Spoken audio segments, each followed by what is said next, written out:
mga boss, mga sir, mga master, may papakita ko sa inyo ito.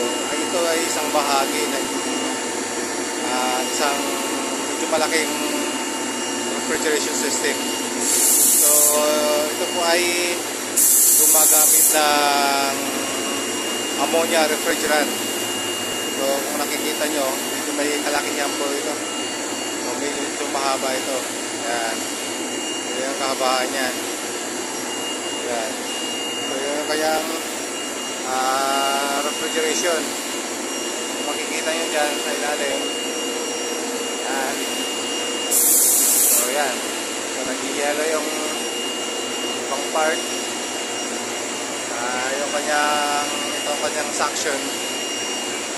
Yung suction line to. Mapunta doon sa kanyang compressor. So ito ay tinatawag na water chiller. So water chiller po ang tawag din sa kanya. Yan. So yung ganyan sa kahaba, ganyan sa kalaki mga master, mga sir. So ito ay isang uri lamang ng water chiller. Maraming mga design ng water chiller, pero ito yung isa sa pinaka unique na design ng water chiller. So kung makikita nyo sa ganun sa kalaki at ganun sa kahaba, medyo may kahabaan po ang makina na to. So dito sa lugar na to, makikita nyo po may mga tubo dito. So dito sa mga tubo na to, yan po ay ang laman po nito ay tubig. Tubig po ang laman nito, pero yung nasa outside area ng mga tubo na to, ito ay refrigerant. Itong ginagamit na sinasabi natin ammonia refrigerant. So ibig sabihin nakapaloob din yung tubo na to yung tubig. Tulad nito, yan, yung out nito, nalabas ito yung tubig na to, tubig na malamig na to. Yan, so kasi ito yung in, ito yung out ng tubig. So lahat to tubig. So yan, mga master. So yan, kita nyo dyan yung ating isang uri ng water chiller na ginagamitan ng ammonia refrigerant. Yan. So yung kanyang level float valve. So yung kanyang side glass para sa ng refrigerant level. Yan. So yan.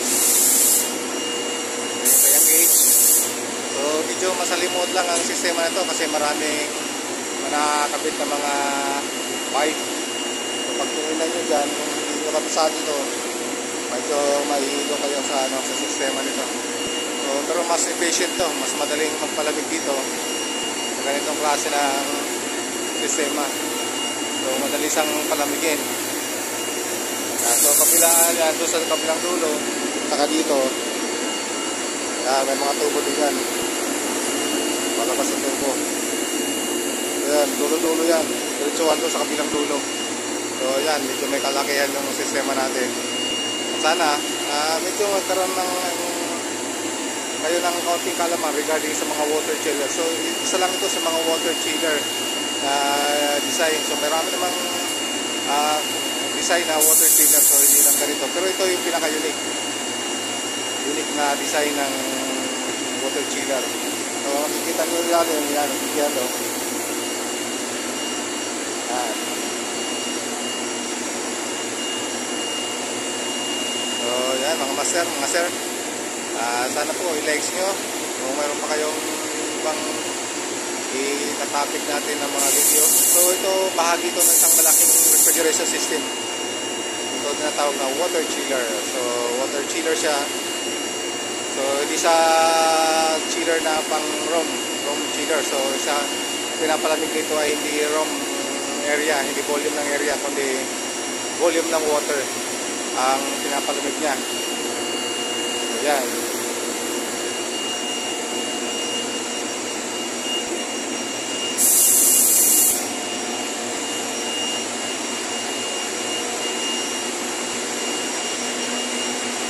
Mga sir, maraming salamat po ulit. sa susunod ng mga video natin. Sana gustuhan nyo at i-likes nyo, i-share nyo lang po para marami pa kayong may maging topic para ganahan naman po kami mag-share ng video at magbigay ng konting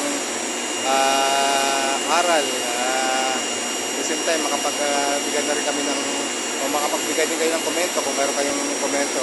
So willing po kami tumanggap ng comment or suggestion kung anong meron pong kung pwede nyo i-suggest sa amin. Willing po kaming magtanggap, no?